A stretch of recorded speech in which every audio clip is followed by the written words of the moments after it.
Hello again, it's Matthew from Control Company, your PLC programming trainer. Today we are digging into the T-on instruction or the timer on delay. This function block allows us to delay the switch on time of the output signal in relation to the input signal. We'll cover its two inputs in and PT, as well as its two outputs, Q output and ET output, elapsed time output. We are going to dive deep into the timing diagram, understanding how a high state applied to the timer input starts the time measurement and how it affects the Q output.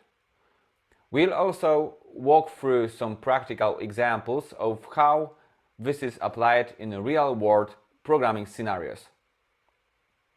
So, if you are interested in mastering the T-on instruction and want to make the most of your PLC programming, you are in the right place. The project template in TIA portal can be found on our ControlByte platform after registration for the PLC programming course.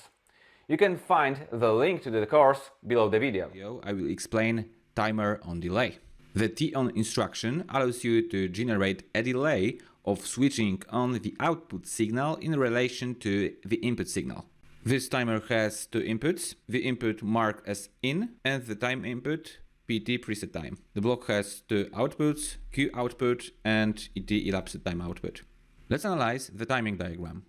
When a high state is applied to the timer input, the time measurement starts. Initially, the value at the Q output is 0. When the PT time equals the ET time, the Q output is set to a high state. The Q output is kept in a logical 1 state as long as the timer input is in a high state. Okay, let's analyze the another case in the middle of our diagram.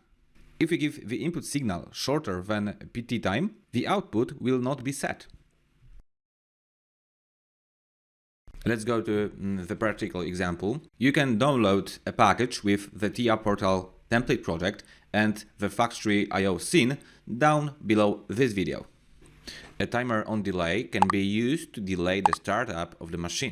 I will start with a modification of this program. Go to Instructions, Basic Instructions, and here Unfold Bit Logic Operations folder. I will use SR flip-flop, drag and drop here right to the input in. Above flip-flop, type X memory bit, hit enter, and here I will add NC contact and I will type X stop button. What we need to do is to generate a delay after turning the machine on. Let's go here. I can fold instructions and we will change the type of the timer. Double left click on the timer and choose T-on.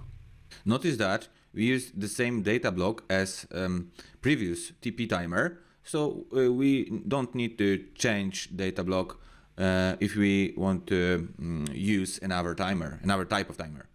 Okay, go ahead and firstly start simulation and then download your program to the PLC simulation.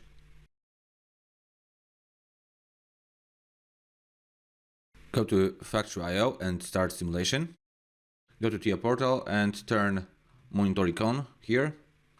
Our program is highlighted and we can easily monitor the behavior of our variables. Push on the start button. Okay, the behavior of our program changes and after 4 seconds our motor starts. Stop our system by pressing X button. We can reset our simulation and we can try once again. Press X-start button on. Timer counts and after 4 seconds our system starts. We can stop our system and I encourage you to try it by yourself. As you can see in Factory I/O we have here alarm siren. We can use this element in our project for signaling different states of our machine.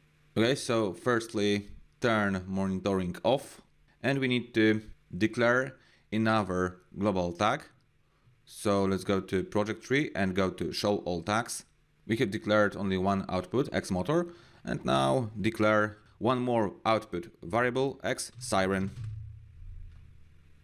We can change the address to Q0.1, hit enter, and that's all. Let's go to main program.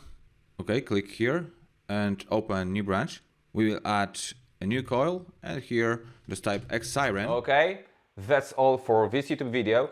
If you want to find out more about PLC programming and industrial automation, just sign up for our full Siemens PLC training in the link down below this video. See you later.